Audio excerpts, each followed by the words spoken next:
Como me gusta poner muchos ejemplos de los miles de casos que atiendo, una mujer empresaria me dice en la consulta, mira, tengo una administradora que le cuesta muchísimo que las personas que tiene a su cargo le obedezcan. Y una de las que tiene a su cargo es una persona que le cuesta mucho. Se molesta cuando le dan una orden al otro o cuando le llaman la atención a las otras personas. Y también se molesta muchísimo cuando le llaman la atención a ella. ¿Qué sucede? Esa persona a la que le cuesta tanto, que le cuesta obedecer y que le cuesta que a sus colegas, a los que están en el mismo rango, les llamen la atención por cualquier cosa, con o sin razón, tiene un conflicto de autoridad. ¿Y qué pasa con ese conflicto de autoridad? Que como a ella, su padre no vio por ella cuando estaba pequeña, no la reconoció prácticamente, entonces ella vive muy molesta con el papá, y el padre es la norma, el padre es la autoridad. Entonces, ya de adulta, más o menos ella dice, ya de adulta, ahora que yo estoy bien, ahí sí quiere mi papá tener más contacto conmigo. Claro, porque quiere que yo le ayude. Entonces, ¿qué sucede?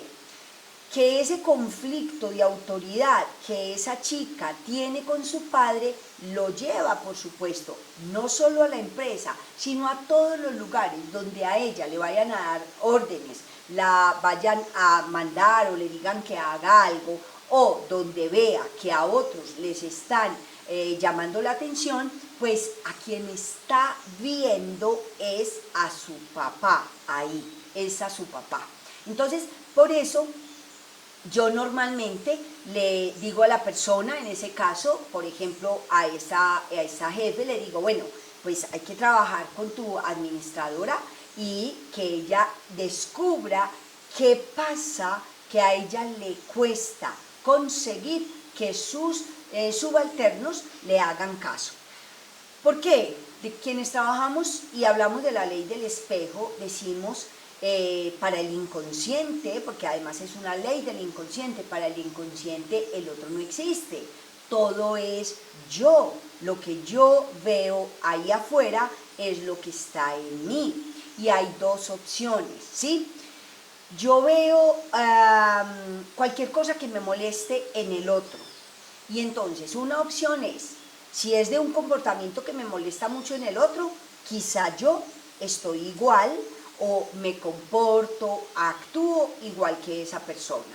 O si esa no es la opción, porque entonces la persona dice, no, pero yo no robo, no, pero yo no digo mentiras, no, pero yo no engaño a nadie, no, pero yo no soy grosera. Habría que revisar un poquito, quizás si escarbamos un poquito, esa persona se roba, por ejemplo, su tiempo de descanso. Por ejemplo, se dice mentiras a sí misma, ¿sí? Entonces, la cosa es revisar. Uno de los casos que vi hace poco es una pareja. Entonces decía él, es que yo le hago una pregunta a mi esposa y ella me contesta con otra pregunta. Yo le digo, mi amor, ¿qué vas a hacer mañana? Y ella dice, ¿y por qué? ¿O para qué? Entonces él se molesta, ¿sí? O se molestaba hasta cuando entendió eso. ¿Qué pasaba? Buscando en su historia, él se va a cuando estaba pequeño, 9 años más o menos, le hace una pregunta sobre sexualidad a su mamá y la mamá le contestó otra cosa que nada que ver. El niño sabía que esa no era la respuesta, pero él tampoco tenía la respuesta correcta y de hecho por eso estaba preguntando. ¿Qué decidió ese niño en ese momento? Si me van a contestar cualquier tontería, ¿para qué pregunto? Entonces, ¿qué sucede?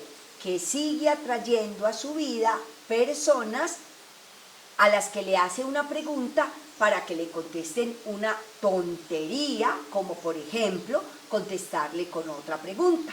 De todas formas, ahí se dio cuenta, además, que es que tampoco era específico ni claro en la pregunta que hacía, por lo tanto el resultado que iba a obtener tampoco era el deseado. Entonces aquí, ¿qué me está mostrando esa persona que me contesta con otra pregunta. Si yo hago una pregunta, espero una respuesta, ¿sí?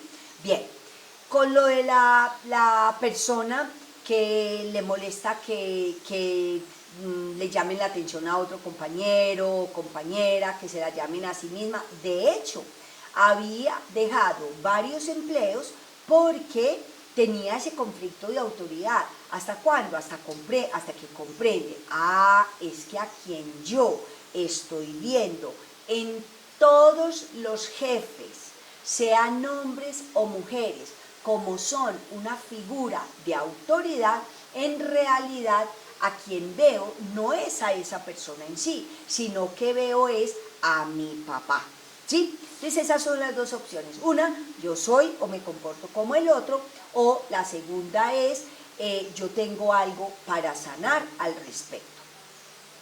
Tengo dos casos así que me llamaron mucho la atención.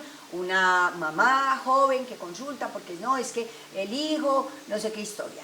¿Qué pasa con tu hijo? ¿Qué es lo que tanto te molesta de tu hijo? Es que es muy mentiroso, todo el tiempo está diciendo mentiras. Vale, cuéntame una cosita. ¿Qué dice la gente de ti? Haciendo un ejercicio que hacemos en terapia.